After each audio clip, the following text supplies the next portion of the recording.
रख देते हैं ना।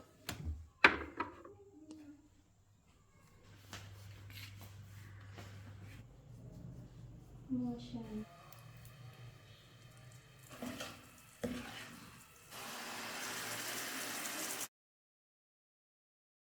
अच्छा करो, मैं इतनी देर में वो चाश बनाऊँ। बिस्मिल्लाहिर्रहमानिर्रहीम, अस्सलाम वालेकुम मेरी प्यारी सी यूट्यूब फैमिली। क्या हाल है जी आप सबका? उम्मीद करती हूँ आप सब खैर आफियत के साथ होंगे। Welcome back to my channel. और अल्हम्दुलिल्लाह मैं भी ठीक हूँ। और आज मैं अपना जो स्टार्ट ले रही हूँ वीडियो का वो ले रही हूँ। मैं गई अपनी भांजी के रूम में और वहाँ पे जो स्टोरेज उसका वो ज्वेलरी स्टोरेज सारा वो जो बना हुआ है उसका कैबिनेट सा, उसको मैंने ओपन किया तो मैंने कहा चलो जी नेल पेंट लगा लेते हैं। तो नेल पेंट मैंने भी लगाया, मैंने अपनी बेटी को भी लगाया। खैर एक बार मेरी बेटी उस रूम में चली जाए तो फिर बाहर नहीं निकलती, बड़ी ज़बरदस्ती उसको निकालना पड़ता है। तो खैर मेरी भांजी गई हुई थी पढ़ने के लिए कॉलेज, तो मैं उसे बता दूंगी कि मैंने तुम्हारा नेल पेंट यूज़ किया है। उसके पास बहुत प्यारे प्यारे नेल पेंट्स हैं और मैं कभी कभार नेल पेंट लगाती हूँ। मुझे एक मैसेज भी आया था एक प्यारी सी व्यूवर का कि आप ना नेल पेंट लगा के बहुत रखती हैं। तो मैं नेल पेंट बहुत कम लगाती हूँ डियर। हाँ ये होता है कि मोस्टली जो मेरी वीडियोस आती हैं वो नेल पेंट में ही नज़र आती हैं आपको। तो नेल पेंट वैसे मैं बहुत कम यूज़ करती हूँ। और नेल पेंट लगाने में मैं इतनी खुड्डी हूँ कि मुझे नेल पेंट भी नहीं लगाने आता सही तरह से। और ना मैं अपनी बेटी को सही लगा सकती हूँ ना मैं ख़ुद लगाती हूँ, क्योंकि काम शाम करने होते हैं तो नेल पेंट को टाइम चाहिए होता है ड्राई होने के लिए। तो मुझसे इतना टाइम होता नहीं है मेरे पास, तो मैं काम स्टार्ट कर देती हूँ तो नेल पेंट जो होता है ना स्टार्टिंग में से वो सारा ख़राब हो जाता है। तो इसलिए मैं बहुत कम यूज़ करती हूँ। तो अब ये था कि मैं अपनी बेटी का एक फ़्रॉक सिलाई हो के आया है, मेरी नन ने सिलाई किया, मीन के मेरी बेटी की फूफो ने सिलाई की है। तो उसकी जो तुरपाई होती है गले की और जो बटन वगैरह लगाना होता है तो वो मैं ख़ुद ही लगाती हूँ। और ये है कि चलो जी भला हो इसकी फूफो का कर देती हैं कपड़े सिलाई। कि उनके पास जो भी पीस वगैरह पड़े होते हैं ना तो सिलाई कर देते हैं तो मेरी बेटी का काम चल जाता है।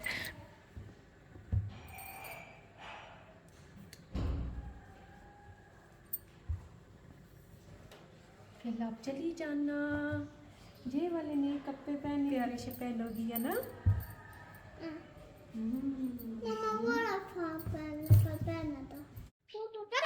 ले आओ मेरे बेटा, इधर लेके आओ, सब ये करेंगे मुझे।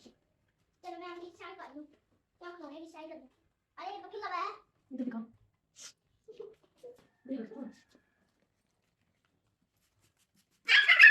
ठंडे ठंडे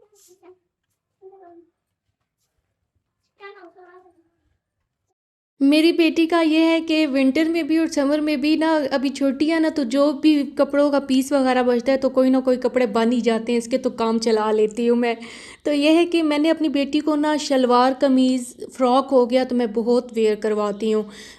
ये जो पैंट शर्ट वगैरह है इससे ये बहुत कम पहनती है। और इससे भी ना वैसे भी शलवार कमीज़ हो जाए या फ़्रॉक हो जाए या कोई भी वीडियोज़ वगैरह देख रही होगी ना जिसमें बच्चियों ने फ़्रॉक वगैरह या फैंसी कोई ड्रेस पहना हुआ होगा तो कहती है कि मुझे ऐसे ही बना के दो। और मैंने अपनी बेटी को शुरू से ऐसे ही बस पहनाए हैं कपड़े, फ़्रॉक हो गए, शलवार कमीज़ हो गई और वही पहनाती हूँ। पैंट शर्ट से बहुत मैं परहेज़ करती हूँ, या इसको ख़ुद भी नहीं अच्छी लगती मेरी बेटी को, इसको ना उलझन सी होती है पैंट शर्ट से, तो बहुत कम मैं वेयर करवाती हूँ इसे। तो ये था कि फ़्रॉक इसे ना मैंने बनाया और मैंने इसकी पिक्चर बनाई। और ये जो वीडियो मैं आपके साथ शेयर कर रही हूँ ना ये होगी जब ये बीमार हुई है ना उससे एक दिन पहले की है। तो मुझे लगता है इसको नज़र लगी है। और खैर नज़र बरहक है, नज़र से इनकारी थोड़ी ही है। और नज़र प्यार की भी होती है, नज़र आप नफ़रत की भी लग जाती है, लेकिन मुझे लगता है इसको प्यार की नज़र लगी, अपनी कोई नज़र लगी कि ये बीमार हो गई। चलो ऐसे करते हैं, ऐसे पहले हो रहा था, अब नहीं हो रहा। ये आप करते हुए छोटा बड़ा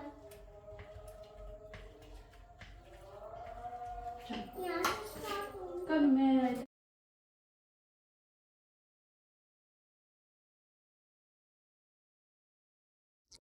और मैं इस टाइम पे बनाने लगी हूँ फ्रेश जूस। मेरी बेटी भी हेल्प करवा रही है और मैं ना नीचे काम शाम करके यानी कि नाश्ता करने के बाद काम शाम कंप्लीट करके ऊपर आ जाती हूँ। ऊपर थोड़ी सी धूप वगैरह भी लगती है तो धूप लगवाई और उसके बाद ना फिर ये जूस बनाने लगी हूँ। और जूस बनाने के साथ साथ मैं बनाने लगी हूँ जो मेरे हस्बैंड की क्रेविंग होती है, हलवा। विंटर में जो क्रेविंग है ना मेरे हस्बैंड की, ये ख़त्म नहीं होती। तो हलवा बस ख़त्म होता जाए फ्रिज में तो वो कहते हैं मुझे और हलवा बना के दो। तो मैं आज हलवा बनाने लगी थी। आज पता नहीं ऐसा क्या हुआ कि मेरा दिल नहीं था आता, कि मैंने तो दिल से ही बनाया था हलवा लेकिन मुझसे हलवा सही बना नहीं। तो बस मेरे हस्बैंड को ना जैसा हो हलवा उनको पसंद आ ही जाता है तो खैर कहते हैं खैर कोई बात नहीं, मैं खा लूँगा। पता है उसमें क्या था कि चाश में मुझसे कोई फ़र्क रह गया जिससे हलवा सही नहीं बना। तो ये था कि घी ऊपर ख़त्म हुआ हुआ था किचन में। तो मैं घी का जो पैकेट लेके आती हूँ वो आधा ही अपने बॉक्स में डालती हूँ, क्योंकि इतना यूज़ नहीं करना होता ऊपर वाले किचन में। घी तो घी ज़्यादा मोस्टली नीचे ही पराठे वगैरह बनते हैं नीचे वाले किचन में। ऊपर कभी कभार कर लेती हूँ, ये नाश्ता बना लेती हूँ, तो इतने घी की ज़रूरत नहीं होती। तो वो जी अपने बॉक्स में डाल के घी थोड़ा सा रखा, और वो जो पैकेट में है वो नीचे ले जाऊँगी, नीचे वाले किचन में यूज़ हो जाएगा।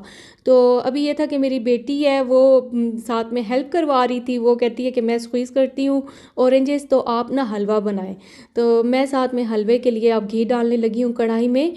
और हलवे चलो बनाते बनाते बनाते बनाते आ ही जाएगा हलवा अच्छा बनाने चलो जी, आ ही जाएगा, कोई नहीं। ये है कि एक्सपीरियंस है, एक्सपीरियंस आते आते आते आते with the passage of time आप पक्के हो जाओगे हलवा बनाने में। मैं इतनी माहिर हो जाऊंगी ना कि चुटकियों में मैं हलवा बना लिया करूँगी कि मैं इतना हलवा बनाती हूँ अपने बच्चों के लिए। अच्छा, मैं मेरी बेटी छोटी थी तो मैं सूजी का हलवा बहुत बनाती थी। जैसे वो सूजी को बस भून के उसमें दूध डाल दिया, एक तो खीर भी बनती है और एक हलवा भी बनता है। तो वो मैं बड़ा बनाया करती थी। अब ये जो हलवे हैं ना जो मेरे हस्बैंड खाते हैं, जो सूजी वाला हो गया, मैदे वाला हो गया, तो इसमें चाश बनानी ज़रूरी होती है। तो चाश के लिए ना तो चाश जो होती है वो मुझसे कभी कभार सही नहीं बनती।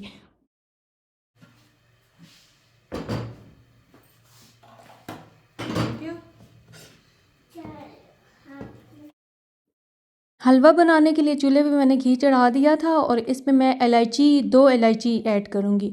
मुझे तो इलायची वाला हलवा बहुत पसंद है, बहुत ज़्यादा पसंद है इलायची वाला। आप सब भी कमेंट बॉक्स में बताइएगा किस किस को इलायची वाला हलवा पसंद है। अच्छा, कोई नहीं पसंद करते। मीन के मेरे जो बहनोई आए थे ना छोटे, मेरी जो ये थी छोटी बहन की शादी हुई है जिसके साथ, तो वो वाले बहनोई ना वो इलायची वाला हलवा नहीं खाते। मैंने कहा शुक्र करें अम्मी आपने बता दिया। खैर अम्मी ने ही हलवा बनाया था, तो अम्मी कहती हैं कि उन्होंने स्पेशल कहा था कि आपने अगर हलवा बनाना हो या कोई भी मीठा बनाना हो तो इलायची नहीं ऐड करनी, क्योंकि इलायची वाली वो कोई चीज़ भी नहीं खाते, ना वो चाय पीते हैं ना इलायची वाला हलवा खाते हैं, कुछ भी नहीं खाते। तो ये है कि मुझे तो बड़ा अच्छा लगता है इलायची का टेस्ट हलवे में।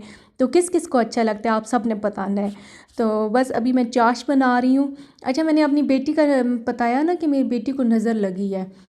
तो नज़र का मैं आपको बताती चलूँ कि नज़र जो है वो हक़ है, नज़र लगना हक़ है। पहले मैं बिलीव नहीं करती थी, लेकिन जब मैंने मुताला किया, जब मैंने अहादीस पढ़ी, तो फिर मुझे पता चला कि नज़र वाक़ई में लग जाती है। अच्छा, जब शादी होके मैं आई ना तो मैं बिल्कुल बिलीव नहीं करती थी इन ऐसी बातों पे, लेकिन जब बच्चे हुए, बच्चे बीमार रहना शुरू हो गए, तो फिर मुझे पता चला कि वाक़ई में नज़र लगती है। नज़र छोटों को, बड़ों को, आपकी फैमिली को, हसद की भी नज़र, प्यार की भी, नफ़रत की भी, हर एक चीज़ की नज़र लग सकती है। ये जब आपके अपने साथ होता है ना तो आपको पता चलता है कि वाक़ई में ऐसा होता है, और कोई आपको नहीं देख सकता। कोई हसद की नज़र बहुत सख्त होती है, और नज़र का लगना हक़ है। मेरे प्यारे नबी पाक सल्लल्लाहु अलैहि वसल्लम की हदीस भी है ना कि नज़र का लगना हक़ है, और नज़र लग जाती है। वो बेशक अच्छे की लगे, बेशक आपको अच्छाई की लगे। मीन क्या, अगर आपको कोई बंदा अच्छा लग रहा है तो उसकी भी नज़र लग सकती है। अगर आपको कोई हसद है किसी बंदे से तो उसकी भी नज़र लग जाती है। तो एक अच्छे भले इंसान को ना कब्र में ले जाती है नज़र। बहुत सख्त नज़रें होती हैं। अल्लाह माफ़ी दे। हमेशा सुबह शाम के अज़कार पढ़ने चाहिए, और इंशाल्लाह मैं आपके साथ शेयर करूँगी। और नज़र जो है ये बरहक है, और मेरे बेटे को भी नज़र लगी। और मैं कहती हूँ कि नज़र पहले मैं बिल्कुल नहीं बिलीव करती थी। मैं अभी फिर बता दूँ आपको कि बिल्कुल नहीं मैं यकीन करती थी, लेकिन अभी मैंने जब मुताला किया तो मुझे पता चला कि नज़र वाकई में लगना हक़ है। एक इताअत का और एक नाफरमानी का, एक बात मानने का और एक इनकार करने का। तो मलाइका का रवैया क्या था? जो हुक्म मिला कर दिया। और इब्लीस का क्या था? हुज्जतबाजी, इनकार। इनकार भी नहीं, मजीद क्वेश्चन। अस्जुदु लिमा खलक़तु और बस हलवा तो आहिस्ता आहिस्ता चूल्हे पे मैंने रख दिया था, बन रहा था। अब मैंने कहा बस जो काम होना है हो गया, अब हल्के हल्के चूल्हे पे पड़ा रहे और बनता रहे हलवा। तो हलवे ने ना यानी कि मोटा मोटा रहना था, वो बिल्कुल चूरा चूरा जैसे चूरी नहीं होती वैसे बन गया हलवा। तो उसमें बस चाश का फ़र्क लगा। और अब मैं बना रही हूँ जूस। और ये जो होता है ना जूस, कैरेट, बीटरूट, ऑरेंजेस, आपके फ्रेश, आपकी स्किन को इतना फ्रेश रखता है और आपके मूड को भी फ्रेश रखता है। तो बहुत अच्छा होता है। अल्लाह ताला का लाख लाख शुक्र अदा करना चाहिए। मैं ये नेमतें देखती हूँ तो मैं अल्लाह पाक का शुक्र अदा करती हूँ कि अल्लाह जी आपने इतनी सारी नेमतें दी हैं। और अल्लाह ताला ने हमें पानी की नेमत, सबसे बड़ा पानी की नेमत से नवाजा हुआ है। फिर आगे से ये फ्रूट, वेजिटेबल्स, इतने मज़े मज़े की चीज़ें। और विंटर में, समर में, हर एक मौसम में अपने अपने हिसाब से चीज़ें आती हैं। तो अल्लाह का लाख लाख शुक्र है। और ये है कि हलवा बस बन के रेडी हो गया था। अच्छा मैं बताती चलूँ कि मैं जूस के साथ लगी रही ना, तो अब मेरा ना उस उधर से ना हलवे वाली साइड से ध्यान उठ गया। तो मैं बस कह रही थी कि बस हल्के हल्के चूल्हे पे पड़ा रहे तो हलवा बनता रहे। हलवा क्या हो गया, नीचे कढ़ाई के साथ लग गया, वो थोड़ा बहुत काला हो गया। अब मैं काला काला हलवा इसमें से निकाल रही थी थोड़ा थोड़ा, कि इसमें से निकालूं ताकि सबके खाने के काबिल तो हो ना। खैर जायका नहीं आया, लेकिन उसमें ना हलवे में काले काली सी वो गुठलियाँ सी वो बन गई थी। तो वो फिर मैं निकालती रही इसमें से। तो बस जूस भी हो गया रेडी, हलवा भी रेडी हो गया। मेरा व्लॉग अगर आपको अच्छा लगा हो तो kindly subscribe my channel, like करें, शेयर करें। अपना बहुत ज़्यादा ख्याल रखिएगा जी। अल्लाह हाफिज़।